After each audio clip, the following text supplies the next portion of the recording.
고금리를 견디지 못하고 경매시장에 나온 단독주택 물건이 쌓여가는 가운데 한때 세컨하우스 수요가 몰렸던 수도권 외곽의 단독주택 또한 유찰이 거듭되는 사례가 잇따르고 있는데요.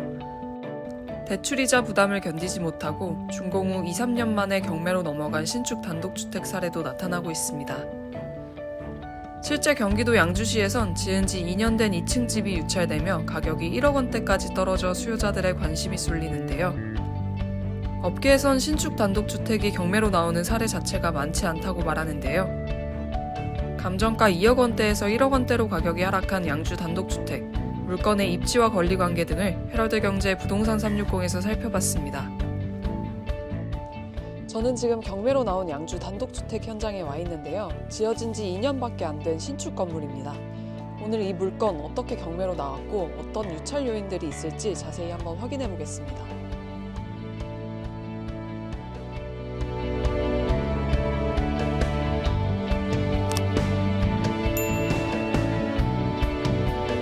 경기 양주시 남면 매곡리 일대에 위치한 이 단독주택은 지상 2층 규모로 제시외 건물인 창고와 비가림 시설도 조성돼 있습니다.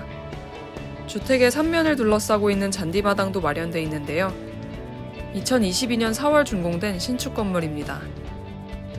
대지 면적은 약 121평, 건물 면적은 제시외 건물 포함 약 37평 정도입니다. 네, 지금 주택이 위치한 곳으로 가고 있는데요. 동네를 걷다 보니까 굉장히 고즈넉하고 한적합니다.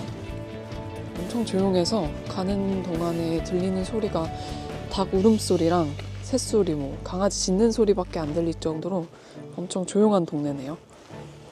구조도상 1층은 드레스룸을 갖춘 방 1개와 다용도실, 거실, 주방으로 구성돼 있고 2층은 방 1개가 있습니다. 건축물 대장을 보면 주 용도는 단독주택, 그리고 용도지역은 계획관리지역인데요. 계획관리지역은 도시지역으로의 편입이 예상되거나 자연환경을 고려해 제한적인 이용 및 개발을 하는 지역을 뜻합니다. 주택이 위치한 매곡리 일대에는 주민 50% 이상이 수원 백시성을 가진 집성촌 마을인 맹골마을이 자리잡고 있는데요. 이 단독주택 역시 맹골마을 내 위치해 있습니다. 단독주택이 위치한 마을 이름이 맹골마을인가 보더라고요. 그래서 이렇게 종합 안내도가 나와 있는데 굉장히 다양하게 마을 회관도 있고 미술체험관, 근장체험관, 그리고 전통가옥 다양한 곳들이 있는데 물건이 위치한 곳은 이 백수연 전통가옥 맞은편 이쪽에 위치해 있는 걸로 알고 있습니다. 양주 내에서도 북부에 위치해 서울 접근성은 좋지는 않다는 평가인데요. 주택 인근에는 펜션과 전원주택들이 자리하고 있고 감악산과 효촌저수지, 시남저수지 등이 인접해 있습니다. 아울러 근처에 산업단지가 조성돼 있습니다. 생활편의 시설을 이용하기 위해선 위쪽의 이밤천을 넘어 차로 5분 거리 시내로 이동해야 합니다. 양주가 이제 남쪽이 있고 북쪽인데 이게 사실 북쪽이거든요. 이게 서울 쪽에서는 접근성이 좀 떨어지겠네요.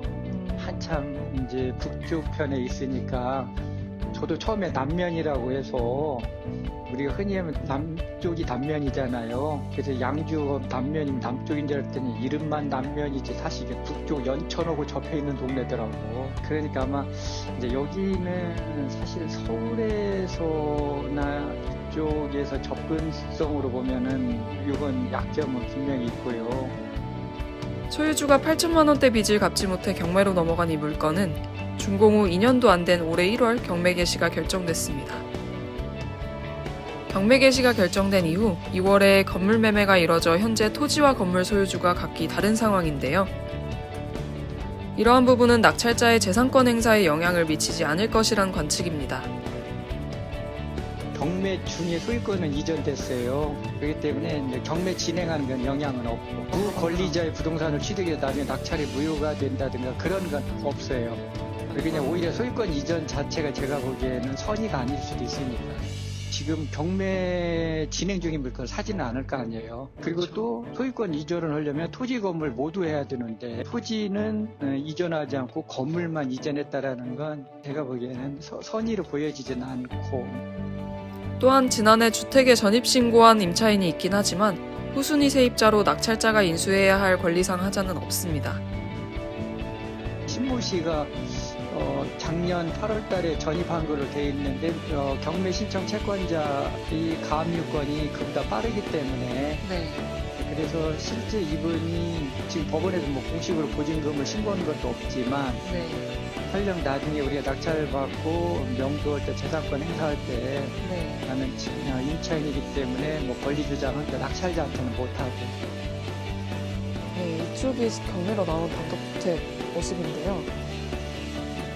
아마 지금 점유자분이 거주하고 계시는 것 같아요. 그래서 안에 막 생활용품들도 많이 쌓여 있고 장독대들이 엄청 많은 것 같습니다.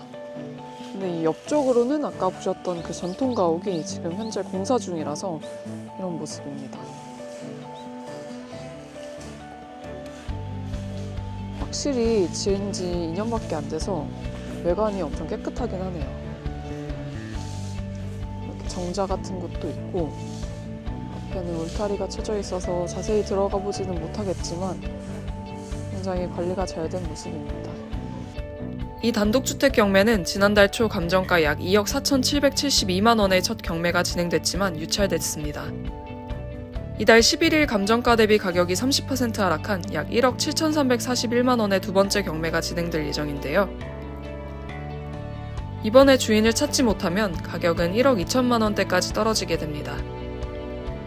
신축 단독주택임에도 한 차례 유찰된 건 입지가 가장 주요한 원인이 됐다는 설명입니다. 실거주 수요 외에는 경매에 응찰하기에 한계가 있다는 것입니다. 또한 세컨하우스 물건 특성상 2번 이상 유찰돼 가격이 절반 이상 떨어져야 수요자들의 관심이 쏠린다는 점에서 이달 경매 또한 유찰될 가능성이 있다는 분석인데요. 거의 지금 최저 가격이 건물 가격과 큰 차이가 없어서 그래서 사실 이게 고민은 들 것 같아요. 저도 그동안에 이제 또 낙찰가율들을 보면은 하나의 공식처럼 세컨하우스는 2번 떨어지고 경쟁을 했거든요. 한 번 더 떨어지는 게 맞을 수도 있고. 정말 실수요자들이 이제 집을 지은 지가 불과 뭐 2, 3년도 채 안 됐잖아요. 실수요자한테는 경쟁력이 있을 수 할 수도 있는데 이번 가격은 딱 그 경계에 걸려 있을 것 같아요. 사실 한 번 더 떨어지는 게 제일 좋은데 그러면 분명히 다음에는 이제 뭐 이론의 여지 없이 1억 2천대면은 사람들이 경쟁을 예상이 되고 왜냐하면 건축비 미만이 될 테니까. 새 집이라는 장점을 갖췄고 큰 결격 사유가 없지만 서울 접근성이 떨어지는 이 물건. 과연 이달 두 번째 경매에선 낙찰될 수 있을까요? 부동산 360은 앞으로도 다양한 경매 소식 전해드리겠습니다. 감사합니다.